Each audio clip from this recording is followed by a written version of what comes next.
Olá pessoal, eu sou o professor Eric Martins e nesse vídeo trago para vocês a resolução do vestibular da Universidade Federal da Grande Dourados de 2021 e com isso eu completo uma série resolvendo todos os vestibulares de Universidade Pública do Mato Grosso do Sul que foram aplicados nesse ano de 2020. Espero quem está acompanhando aí, espero que vocês tenham gostado dessa série.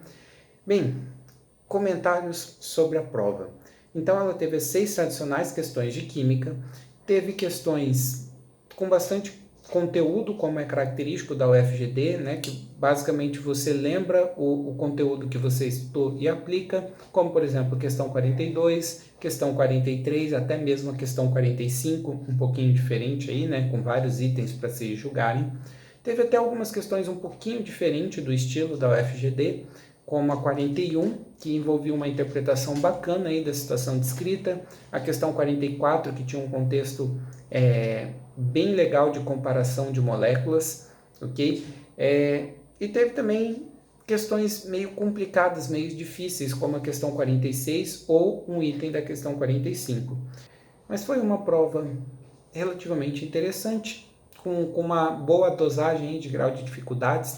Tem questões que a gente pode classificar como fáceis, outras como média e outras como difícil, o que é o que normalmente a gente espera de uma prova. Então teve pontos bem interessantes aí e vocês vão entender melhor conforme a gente for fazendo a correção. Bora lá? Primeira questão da prova, questão 41, é uma questão que ela vai exigir que você entenda, interprete a situação descrita, porque depois que você entende a situação descrita, você acaba descobrindo que é uma questão extremamente fácil, tá? Então vamos entender, eu vou ver cada detalhe dela com calma para a gente resolver a questão, e vocês vão ver que eu vou resolver ela rapidamente. Porque ele fala então de um produtor rural que vai fazer a correção da acidez do solo utilizando 500 mil quilogramas de calcário. Então a gente sabe que calcário é um sal básico, né? Ele é capaz aí de reagir com a água, deixando ela básica e por isso corrigiria a acidez do solo. Mas isso aqui é só uma curiosidade, não vai ser usado no exercício. E ele dá para nós a composição do calcário, que é o carbonato de cálcio, o KCO3. E aí ele mandou essa amostra, esse calcário, para um laboratório que quer determinar qual é o percentual de água. Porque o que acontece? Esse sal aqui, ele é um sal naturalmente hidratado. Então esse carbonato de cálcio ele vai estar ligado a algumas moléculas de água. Isso significa que esses 500 mil quilogramas da minha amostra original, nem tudo é carbonato de cálcio. Tem uma parte dessa massa que é correspondente às moléculas de água. E o que o laboratório vai fazer? Ele vai fazer um processo que a gente chama de decomposição térmica.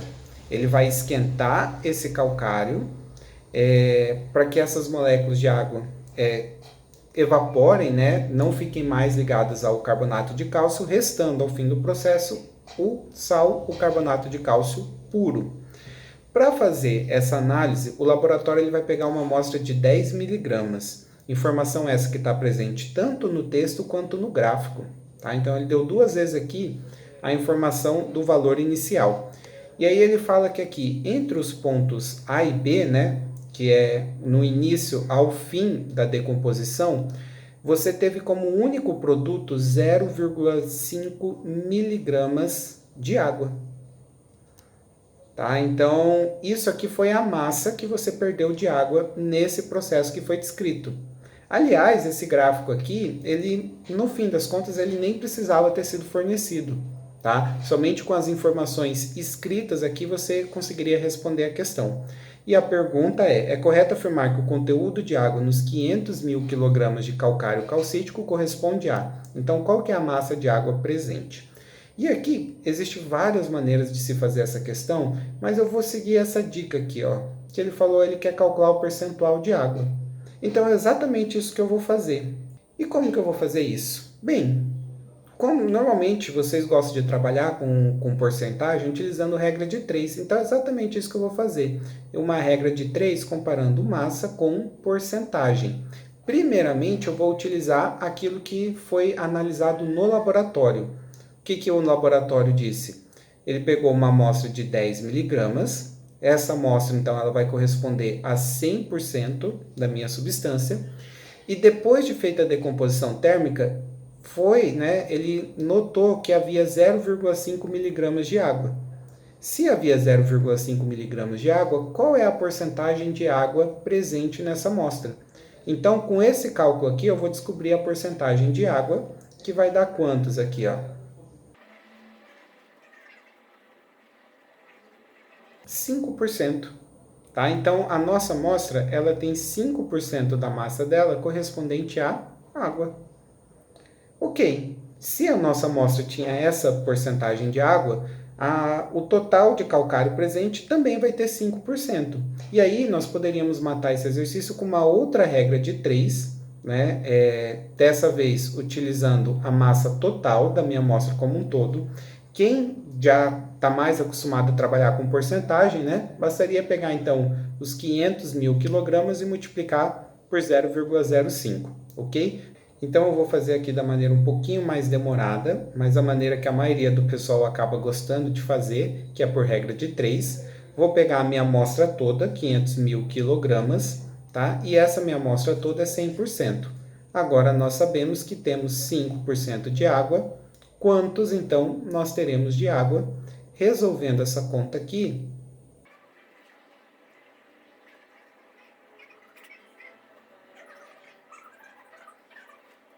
e aqui então nós fechamos a nossa questão com a massa de 25 mil quilogramas de água, alternativa D, certo?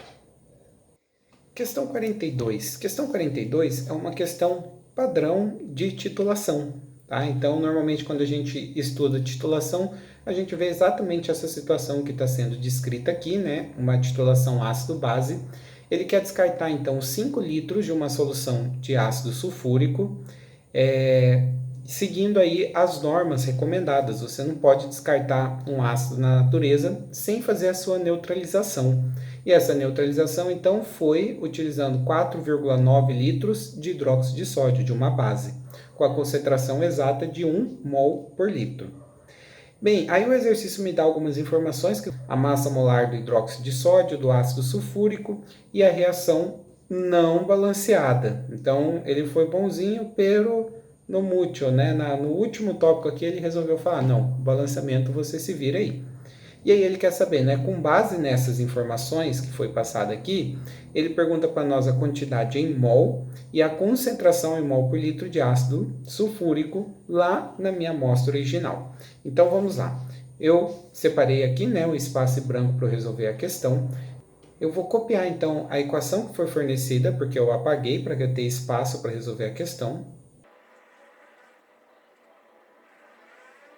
E vou balancear. Lembra que a nossa equação não estava balanceada? Normalmente o balanceamento ácido-base, a gente larga o O por último e o H por penúltimo. Então a gente começa por outros elementos, como por exemplo o enxofre, o S, que nós temos 1 no reagente, 1 no produto. Legal, não vou precisar mexer no enxofre. Já o sódio nós temos 1 no reagente, 2 no produto. Então, para nós acertarmos o sódio, nós vamos colocar um 2 aqui. Ok? Acertamos o Na. Bem, o hidrogênio, antes da seta nos reagentes, nós temos 2 aqui no ácido e 2 na base, por conta do 2 que nós colocamos aqui na frente. Então, nos reagentes, totalizou 4 hidrogênios. Nos produtos, nós só temos 2 na água. Para acertar o hidrogênio, vamos colocar um 2 aqui, acertamos os 4 hidrogênios. O oxigênio ele vai servir só para conferir, e tem um jeito bem rápido de conferir aqui, ó. Nós temos 4 hidrogênios no ácido e 4 oxigênios no ácido, e 4 oxigênios no sal. Nós temos aqui, ó, 2 oxigênios na base e 2 oxigênios na água. Então, ok, fizemos tudo certo. Isso aqui vai ser importante por quê? Bem, essa reação de neutralização, ela utilizou 4,9 litros de uma solução 1 mol por litro de hidróxido de sódio. Se a gente sabe a concentração e sabe o volume que foi utilizado, a gente pode descobrir quantos mols de hidróxido de sódio foi utilizado. Para isso, nós poderíamos usar ou uma fórmula ou uma regra de 3. Nos vídeos, eu opto por utilizar a regra de 3, que eu acho que é um método um pouco mais universal aí. Ele deu a concentração, que relaciona para nós o número de mols com o volume. tá? E essa concentração que ele deu 1 mol por litro significa que nós temos 1 mol a cada 1 litro de solução. Esse é o significado. Entretanto, quanto que nós utilizamos? Nós utilizamos 4,9 litros, né, da minha solução de hidróxido de sódio. Quantos mols de hidróxido de sódio nós utilizamos? X. E aqui a gente nem vai precisar fazer muita conta, né? Porque essa regra de 3 praticamente não dá conta. A gente descobre então que nós utilizamos 4,9 mols de hidróxido de sódio, de NaOH, tá? Para neutralizar o conteúdo da minha solução. Isso aqui é uma informação importante e olha só, antes de eu ver se eu sei a quantidade da minha base e descobrir a do meu ácido, tem que ver a questão da proporção aqui, ó. A cada 1 mol de ácido, eu preciso do dobro da quantidade de base, de hidróxidos. Tá? Então, isso aqui é uma proporção estequiométrica. Eu vou fazer aqui um cálculo estequiométrico bem rápido. Ó.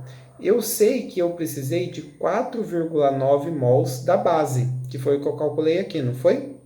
Se eu precisei dessa quantidade de base, quanto que ela é capaz de neutralizar de ácido?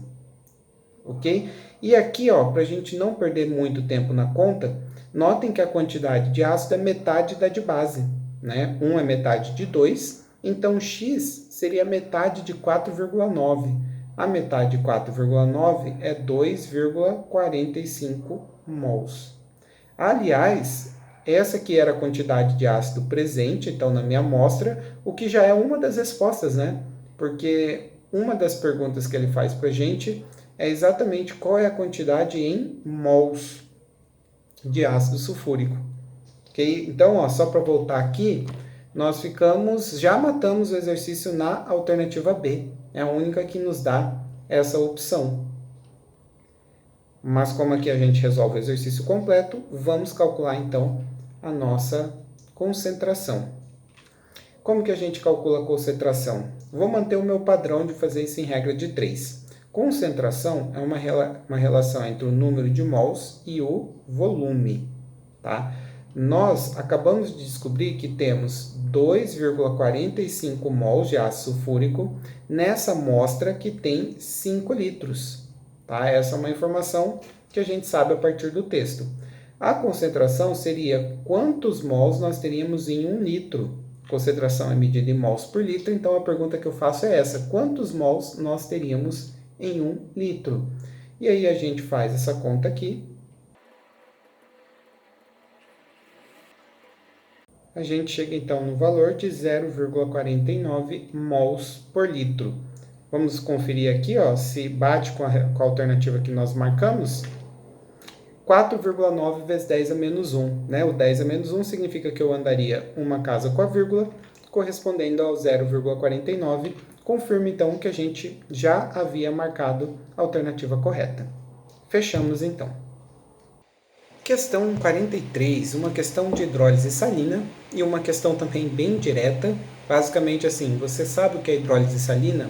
Você lembra quais são os ácidos fortes, fracos, as bases fortes, fracas?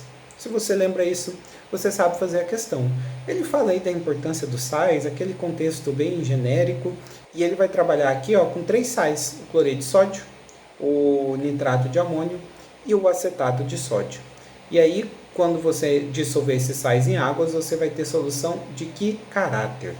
Bem, para a gente saber isso, a gente vai ver qual é o cátion e o ânion que forma cada sal. Então, por exemplo, o NaCl tem como cátion o Na+, que é proveniente do hidróxido NaOH, que é uma base forte.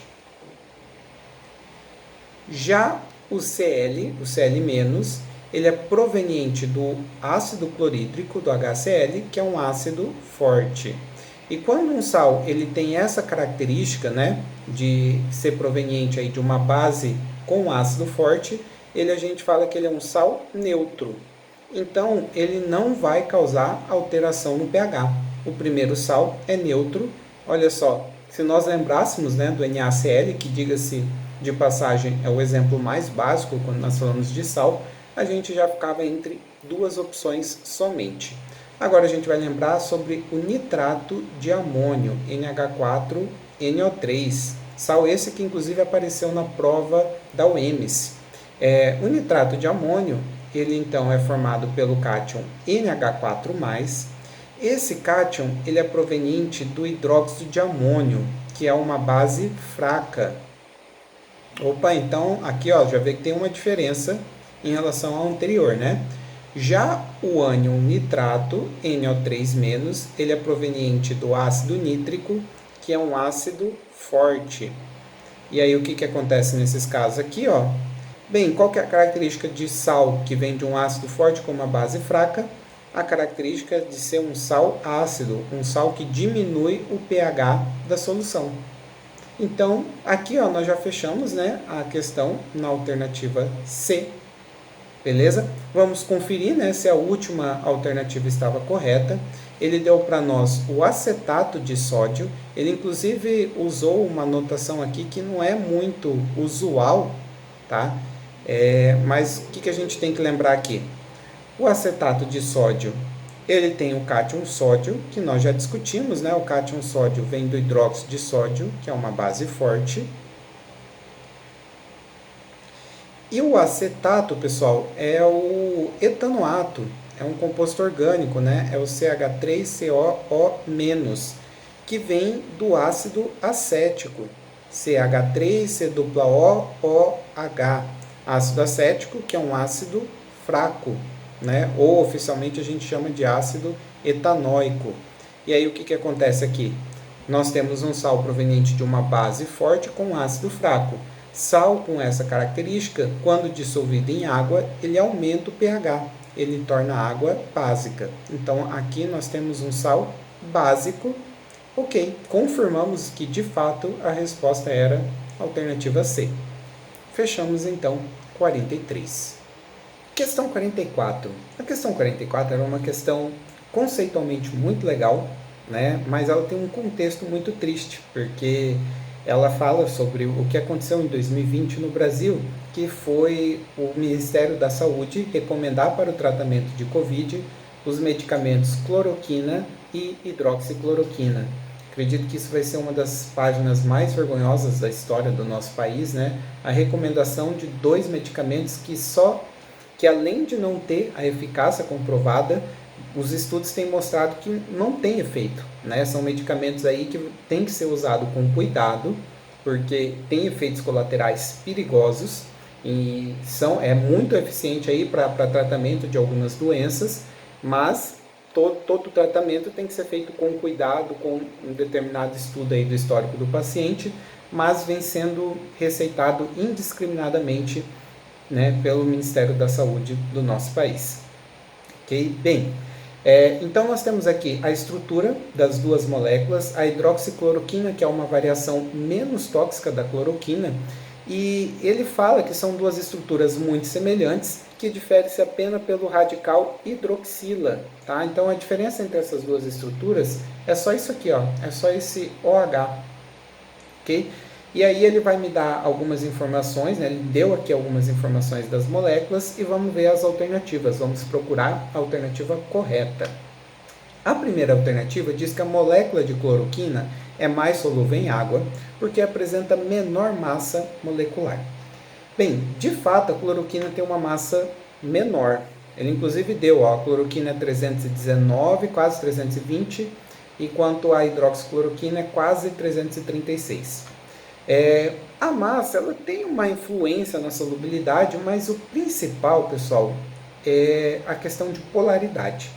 E a molécula de hidroxicloroquina, ela tem um trechinho extremamente polar, né, que é justamente a hidroxila, que a outra não tem. Tá? Hidroxila é uma substância bastante polar, né, quando presente nos compostos orgânicos, o que facilita a dissolução dessa molécula em água. Tá? Então, a presença dessa molécula vai tornar a hidroxicloroquina mais solúvel que a cloroquina, ao contrário do que foi dito aqui no item A. Já no item B, ele diz que a molécula de hidroxicloroquina apresenta 2 carbonos quirais. Lembrando, o carbono quiral são aqueles carbonos que possuem 4 ligantes diferentes. Eu vou ter que olhar um por um.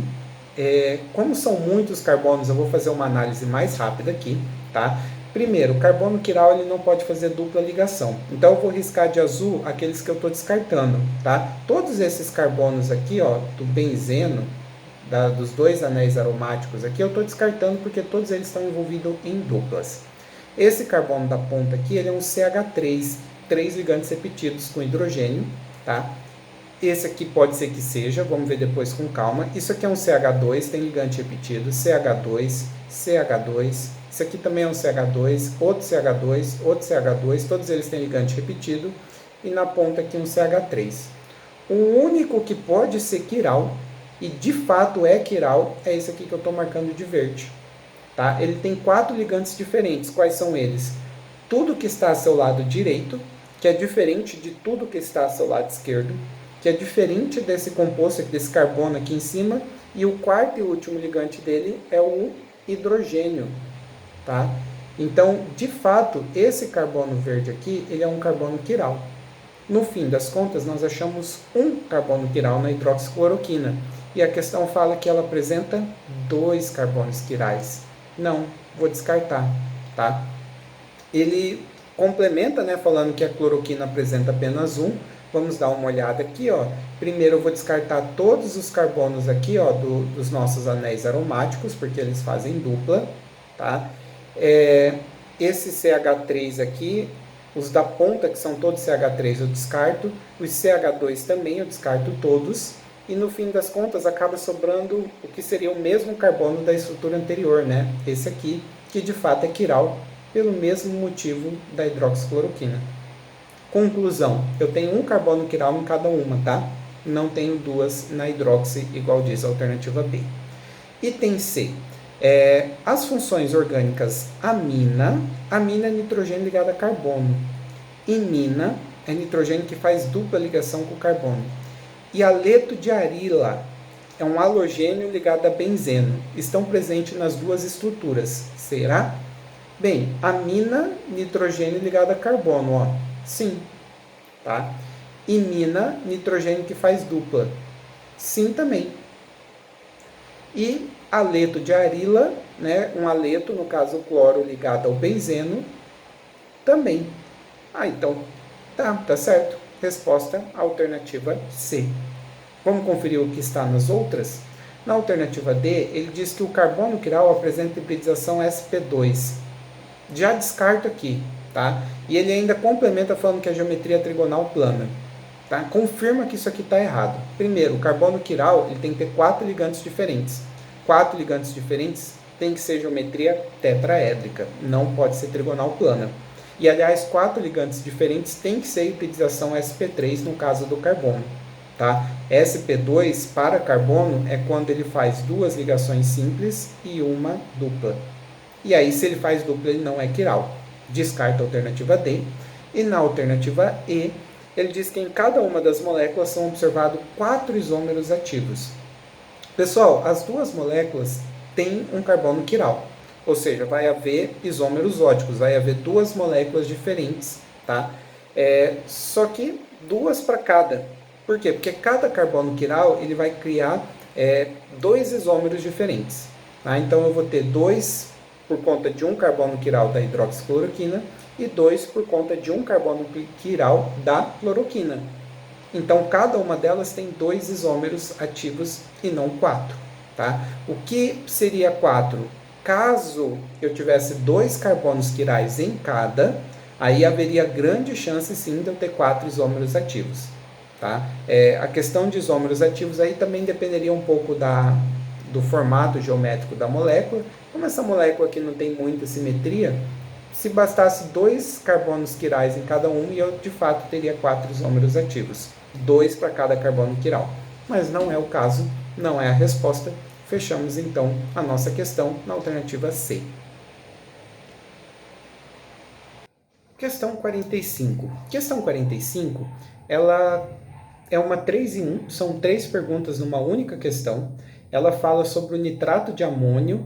Quem andou fazendo os vestibulares de Mato Grosso do Sul em 2021 viu bastante essa substância, e ele inclusive traz o contexto, né, que ela foi causadora da explosão no porto de Beirute, no Líbano, em agosto de 2020, uma explosão aí de grandes proporções.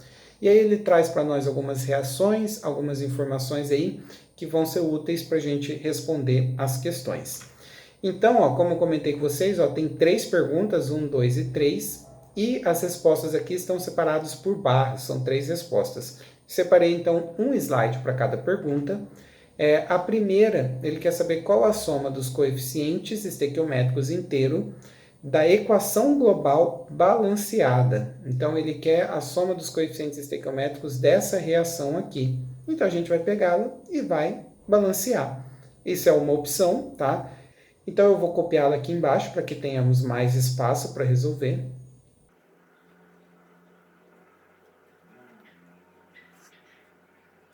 E bem, vamos lá. Então, nós temos aqui, ó, 2 nitrogênios antes da seta, 2 nitrogênios depois. Legal, não vou precisar mexer. O hidrogênio, nós temos 4 antes da seta e 2 depois da seta. Bem, 4 antes, 2 depois, eu posso acertar isso colocando um 2 aqui na frente, né? Beleza? E o oxigênio? Oxigênio nós temos 3 antes da seta e 2 aqui, com mais 2 aqui, nós temos 4 oxigênios depois da seta.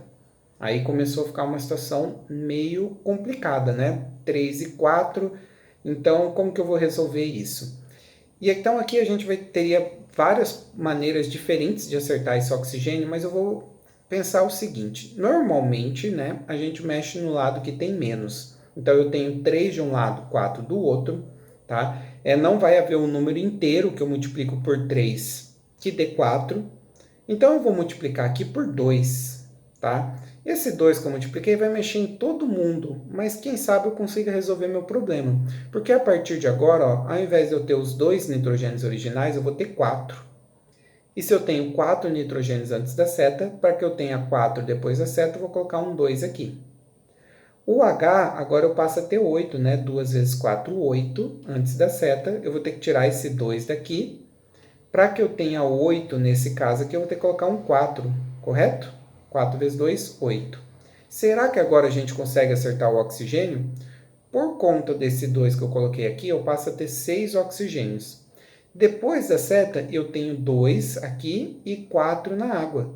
Opa, acertou, né? Os 2 aqui mais os 4 da água dá 6, então fechamos. Lembrando que quando eu não coloco nenhum número é 1, né? E agora a gente vai simplesmente fazer a soma desses números. 2 mais 2, 4, mais 1, 5, mais 4, 9, certo? Então agora nós estamos entre a alternativa A, D e E, tá? Respondendo a primeira pergunta da 45. A segunda pergunta, ele fala, considere os gases ideais, quantos litros de gases serão formados após a decomposição completa de 1 kg de nitrato de amônio a 200 graus Celsius e 1 atm de pressão? Bem, para isso, pessoal, eu vou ter então que pegar a equação do exercício anterior, que já está balanceada, então eu vou copiar essa equação balanceada aqui no segundo.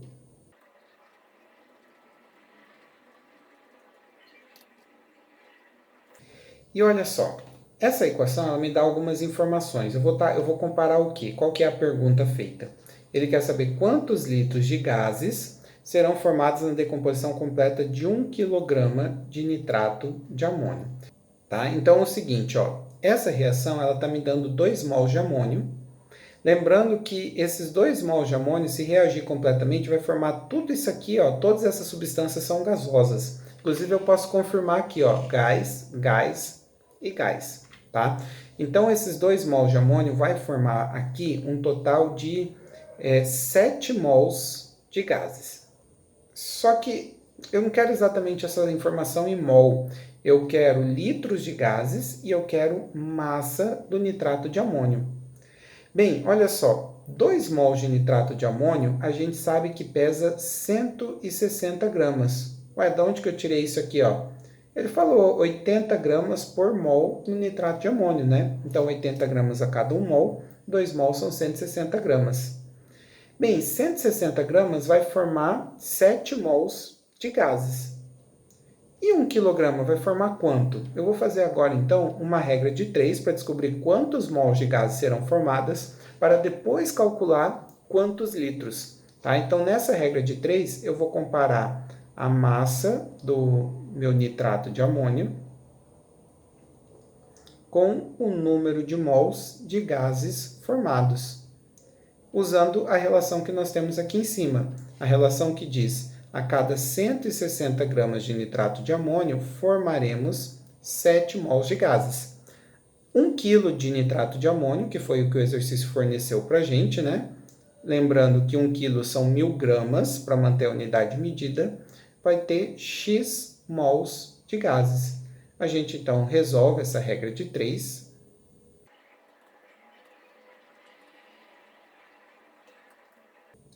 E aqui, pessoal, eu não vou resolver a conta. Isso aqui é uma estratégia quando vocês estão fazendo vestibular. Quando vocês percebam que a conta for dar quebrada, que é o caso disso aqui, né? Você mantém em fração e deixa para fazer essas contas quebradas lá no fim. É uma maneira aí de você ganhar tempo na questão. Bem, essa quantidade que nós acabamos de calcular aqui, tá? Eu já simplifiquei os zeros aqui, né, para ter um número a menos. Essa quantidade aqui é a quantidade de gases que foi formado. Ele quer saber qual o volume de gás formado, sendo que nós temos mais algumas informações, como temperatura, pressão e a constante universal dos gases. Essas informações aqui, elas vão ser bem úteis para a gente, porque elas permitem, então, a gente usar aquela fórmula dos gases ideais, PV igual a nRT. E aí, pelo texto, né, nós temos que a pressão é 1, o volume é exatamente aquilo que eu quero descobrir, o número de mols é isso aqui, né, que nós calculamos, 700 sobre 16, o R é 0,082 e muito cuidado aqui na temperatura. Nessa fórmula, a temperatura tem que estar em Kelvin. Como que eu converto para Kelvin? Soma 273, tá? Então, 200 graus Celsius nada mais é do que 473 kelvins. Então, aqui a gente vai ter que fazer 473. Agora, não tem jeito, tá? Agora é fazer a conta na raça, fazer a conta aqui. E resolvendo essa conta, chegamos então ao valor de 1.696,89 litros. Tá? Então, 1 kg desse sal vai liberar essa quantidade aqui, esse volume de gases, um volume grande. Isso é uma característica de explosivos, né? São substâncias que, quando reagem, liberam uma grande quantidade de gases. Voltando lá nas alternativas, a gente estava entre a A, a D e a E, mas a única que bate com a conta que nós acabamos de fazer é a alternativa D. Fechamos a questão. Felizmente, fechamos a questão. Por quê? Porque a terceira pergunta, qual a polaridade do óxido nitroso, eu sinceramente achei uma pergunta bem difícil para alunos do ensino médio. O óxido nitroso, ele tem a fórmula N2O e ele não é tão trivial, até mesmo para quem é formado em química e tem que estudar a estrutura de ressonância dessa molécula aqui, ela não é fácil de ser feita não, beleza? Mas vamos tentar resolver a estrutura dessa molécula com os conhecimentos que normalmente é passado no ensino médio. E a primeira complicação que nós temos aqui é o seguinte, tá? Normalmente, quando nós temos uma molécula com essa cara, né, 2 átomos de um elemento e um do outro, esse que está sozinho, esse elemento que está sozinho, normalmente ele fica no meio, né, tipo H2O. O oxigênio fica no meio de 2 hidrogênios. Essa molécula aqui não é o caso, né? Isso aqui já é uma situação que complica aí quando a gente vai desenhar a estrutura dela. Então, eu estou colocando aqui, ó, os 2 nitrogênios com 5 elétrons da última camada e o oxigênio que possui 6. Uma das opções, uma das coisas que nós podemos fazer aqui é o seguinte, ó, nós podemos compartilhar os 3 elétrons, tá? Que o nitrogênio está afim, ele tem 5, compartilhando 3, né? Eles atingem 8, os 2 nitrogênios estão felizes da vida, estão satisfeitos, mas o oxigênio está excluído. Uma das maneiras de eu resolver isso aqui, ó, eu vou mudar os elétrons de posição, tá? Então, eu vou deixar os 2 elétrons que sobraram aqui, e esses 2 elétrons do oxigênio eu vou puxar para baixo. Para quê? Para que o nitrogênio possa fazer aquilo que a gente chama de ligação coordenada, ou antigamente o que nós chamávamos de ligação dativa, que é aquela em que ele compartilha 2 elétrons dele, né? A ligação covalente é sempre o compartilhamento de 2 elétrons. A ligação covalente coordenada, que é esse caso aqui, são 2 elétrons sendo compartilhados, só que originalmente do mesmo átomo, e não um de cada. Tá? Então, essa é uma possível estrutura do N2O, que está correta, tá? Mas também não é a única possibilidade. Inclusive, a gente, depois, quando a gente avança no estudo de química, a gente chama de uma estrutura de ressonância. Né? Há 2 possibilidades e a molécula ela meio que transita nas 2 possibilidades. Qual que é a outra possibilidade? Vamos lá.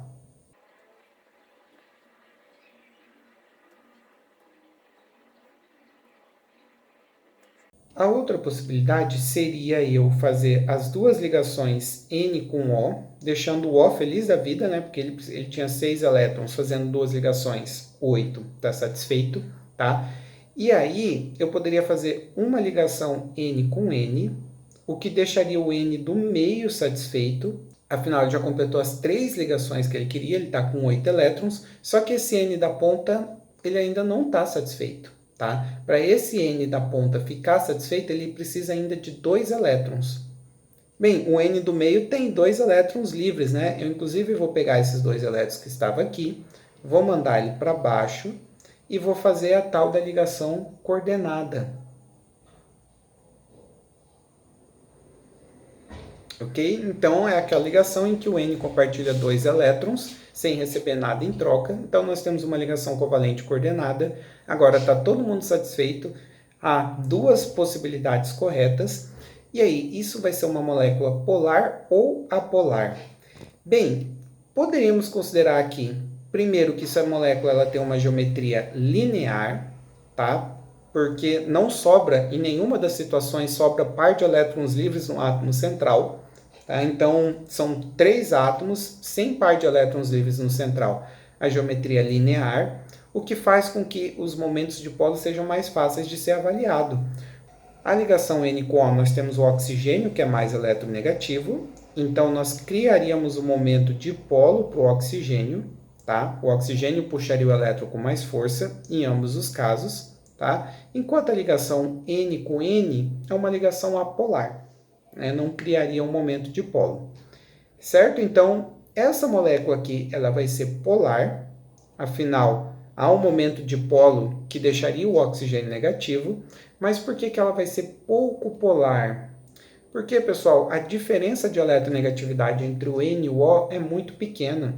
Tá? Se nós olharmos quais são os 3 elementos mais eletronegativos, o flúor, o oxigênio e o nitrogênio. Ou seja, o O ganha do N, é o segundo mais forte contra o terceiro mais forte. Mas ele ganha não com uma grande vantagem, né? São 2 moléculas eletronegativas, sendo que o O é levemente mais do que o N. Então, de fato, eu crio uma polaridade aqui, só que é uma polaridade pequena. Tá? Então, isso confirma para nós que a resposta é a alternativa D. Tá? Lembrando, eu achei esse item um item extremamente avançado, extremamente difícil. Felizmente, era possível você responder essa questão somente com as 2 primeiras perguntas. Certo? Questão 46. Questão 46, uma questão que eu considerei meio problemática em vários aspectos. Vou comentar com vocês por quê. Fala sobre a pandemia do coronavírus e uma das medidas mais eficazes aí de prevenção, né, que é a higienização das mãos com água e sabão ou com álcool 70 graus e NPM. Aí ele dá algumas informações, como a densidade do etanol, e depois ele traz 4 itens aí para a gente julgar como verdadeiro ou falso. Uma coisa que, se você lembrasse, ajudaria é você saber que 70 graus NPM significa 70% em massa. Que quando a gente fala do etanol comercial, existem 2 escalas comuns de serem usadas. A Grau-Gay-Lussac, que é a porcentagem em volume, ou graus GL, e essa graus em NPM, que é a porcentagem em massa. Se você soubesse, isso aqui ajudava, mas se não soubesse, ainda dava para responder. Bem, no primeiro item, ele fala que a limpeza com água e sabão é bastante eficiente no combate ao coronavírus. Perfeito, pois o sabão possui moléculas e cadeia longa Eu acredito que aqui ele queria ter escrito de cadeia longa. Eu até fui conferir na prova se eu que tinha digitado errado, mas não, estava assim mesmo. Eu acho que faltou o D aqui. Sendo uma parte hidrofílica. Hidrofílica é quem gosta de água. Então ele está falando que tem uma parte polar, né, que interage com a água, e outra hidrofóbica. Hidrofóbica é quem não gosta de água, quem tem medo de água, né? Então uma parte apolar. E é isso que acontece com sabão? Sim. Quem estudou bem vai se lembrar que sabão é uma molécula de uma longa cadeia, a gente representa como se fosse uma longa cauda apolar e uma das pontas polares. Essa é a principal característica do sabão, tá? Então, um pedacinho polar e uma longa cadeia apolar. E aí ele fala que a parte hidrofóbica, ou seja, a parte apolar, reage, essa palavra aqui está estranha, reage com a membrana lipídica. Lembrando que lipídica vem de lipídio, óleos e gorduras. E óleos e gorduras são substâncias apolares. Ele diz então que reage com a membrana lipídica do vírus, rompendo essa barreira. Porque, pessoal, o vírus ele é um código genético, ou DNA ou RNA, e para esse código genético não ficar completamente solto, ele tem essa membrana lipídica que protege ele, né? E o sabão, ele justamente interage com essa membrana, né? Ele gruda nessa membrana e permite aí que você rompa, que você tire ela, tire essa proteção. Por isso que é um método extremamente eficiente. Uma coisa que eu não gostei nesse item foi a palavra reage, porque reage, quando você fala de química, significa uma reação química, a formação de novas substâncias. Sendo que nessa questão a gente está falando de interação, né, de polar grudar com polar, de apolar grudar com apolar. Então aqui eu trocaria essa palavra por interage com a membrana lipídica. E essa interação vai meio que romper, vai quebrar a membrana lipídica, né? A molécula de sabão que gruda na membrana consegue arrancar, separá-la, tá? Não necessariamente formando novas substâncias. Aí você pensa, será que esse item está errado? Então, né? Aí que está a questão. Tem uma palavra mal colocada e só, tá? Fora isso, tá tudo legal. Todos o resto aqui tá legal. Então a gente vamos considerar um V, mas é um V sem muita convicção, né? Então esse primeiro item aqui é um item meio problemático nesse sentido. Já o segundo item eu achei difícil. Ele fala que o álcool 92,8 NPM é um antisséptico mais eficiente no combate ao coronavírus do que o álcool 70 NPM. Eu tive que pesquisar para saber, tá? E descobri que não, tá? Eu até desconfiava que não, mas eu queria saber o motivo para poder explicar no vídeo. E o motivo é o seguinte: esse álcool ele é mais puro, né? Ele tem uma quantidade maior de etanol do que de água e por conta disso ele evapora mais rápido. Evaporando mais rápido, há menos tempo para o álcool interagir com o vírus, com a membrana lipídica ali do vírus. Tá? Então, no fim das contas, por mais que a quantidade de álcool seja maior, o fato dele evaporar com mais facilidade atrapalha. Pelo menos foi isso que eu achei aí pesquisando. E depois ele complementa. No entanto, por ser muito inflamável, sua venda é proibida. Esse trecho final está perfeito, tá? Quanto maior a quantidade de álcool, mais inflamável. Então, esse item, ele é falso, tá? Só que eu tive que pesquisar na internet, né? Uma coisa aí que vocês não tinham acesso durante a prova. Então, eu achei esse item meio difícil, tá? Bem, o próximo item. Considerando uma mistura de álcool etílico e água, é correto afirmar que a pressão de vapor dessa solução diminui à medida que aumenta a porcentagem de água. Pessoal, pressão de vapor é um líquido que seja volátil, um líquido que evapora fácil, ele gera bastante vapor, consequentemente a pressão de vapor vai ser maior. Se nós olharmos os dois líquidos, né, o álcool etílico e a água, quem evapora com mais facilidade é o álcool etílico. Se ele evapora com mais facilidade, ele vai gerar uma pressão de vapor maior. Aí ele fala que essa pressão de vapor diminui à medida que aumenta a porcentagem de água. Isso está certo, né? O álcool etílico evapora com mais facilidade e gera uma pressão de vapor maior. Se eu diminuir o álcool etílico e aumentar a água, eu estou colocando um líquido que é mais difícil de evaporar, consequentemente gera menos vapor, consequentemente tem uma pressão de vapor menor. Então, finalmente, a gente marca um item aqui ó, com mais convicção, V, tá? Pelo menos esse item que a gente marcou com mais convicção deixaria nós entre 3 alternativas aqui, tá? Aí daremos uma olhada no último, que fala que o volume de álcool etílico presente em 250 gramas de álcool 70 NPM é 175 ml. Bem, como eu comentei com vocês, esse 70 NPM é a porcentagem em massa. Então, se nós tivéssemos 250 gramas de álcool, tá? Eu vou multiplicar aqui, ó, dessa vez sem regra de 3, vou fazer direto na forma centesimal de 70%, que é 0,7, tá? E nós chegaríamos ao valor de 175 gramas de álcool. Aí, só que você tem que tomar um cuidado. O exercício ele deu a densidade, né, de 0, eu esqueci de colocar a vírgula aqui, ó, 0,789 gramas por centímetro cúbico, ok? Eu nem vou fazer conta. Pessoal, ele teria 175 ml em 175 gramas que a gente calculou se a densidade fosse 1 para 1. Não é 1 para 1, né? Está informado aqui que não é.